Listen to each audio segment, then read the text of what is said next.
This is how to combo attacks in this new 2D modern Sonic game, Sonic Momentum.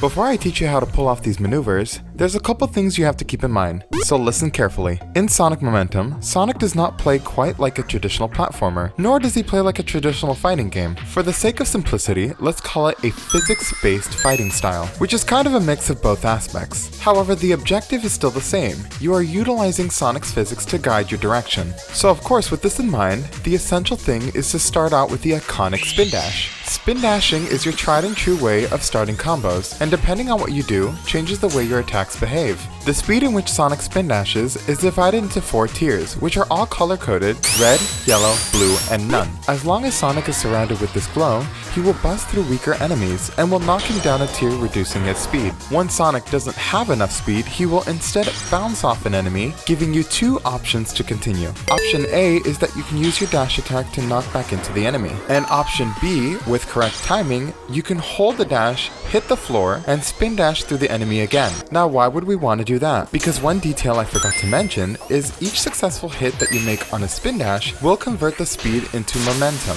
The momentum will allow you to break out of the sound barrier, which will quicken his speed, attacks, and unlock stronger attacks, but we'll get into that later. Now let me show you something that I call the stair-stepping method. We all know that Sonic is about platforming, so I converted that concept into his fighting style. Whenever Sonic makes contact with an enemy, he will knock them up. This will refresh his dash and allow him to continue his combo, which in turn will allow enemies to become platforms you can use to reach higher paths. However, here's a mistake that most people tend to make.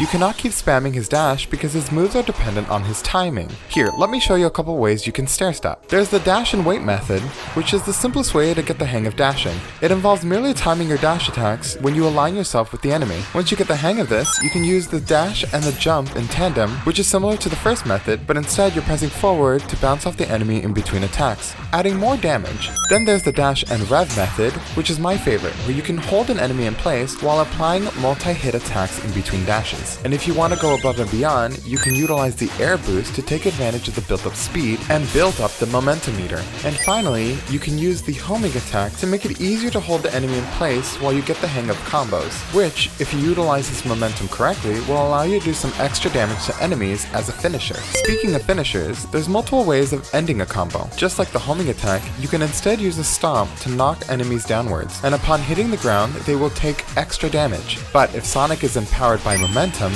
he will instead drag the enemy downwards with him, dealing extra damage in a wake around him. Furthermore, choosing a stomp will instead restart his combo back onto the ground. Or instead, you can utilize the extra speed he gains in his momentum state to keep the combo in the air, or just use it to move past the enemies. Again, mixing and matching is important here. Okay, now let's take it back to the ground. There's also one more method that I want to mention, the multi-hit method. Utilizing Sonic's horizontal speed, if you instead hit an enemy and choose to jump while spin dashing, you will end up dragging the enemy with you, doing multi-damage. The more speed you have, the longer distance you can travel. And if you combine this with the rev up ability, you can continue to whittle down the enemies quickly while simultaneously using them to reach huge horizontal distances. Or you can combine this with the switch spin ability to quickly change targets and start dealing damage to them. There is just so much you can do by mixing and matching these simple attacks. That is, if you take the time to get the hang of Sonic's attacks. So if you want to be successful with Sonic, make sure you understand the way the physics work in tandem with Sonic's movement. Because the moment you stop your momentum, you're in for some big trouble.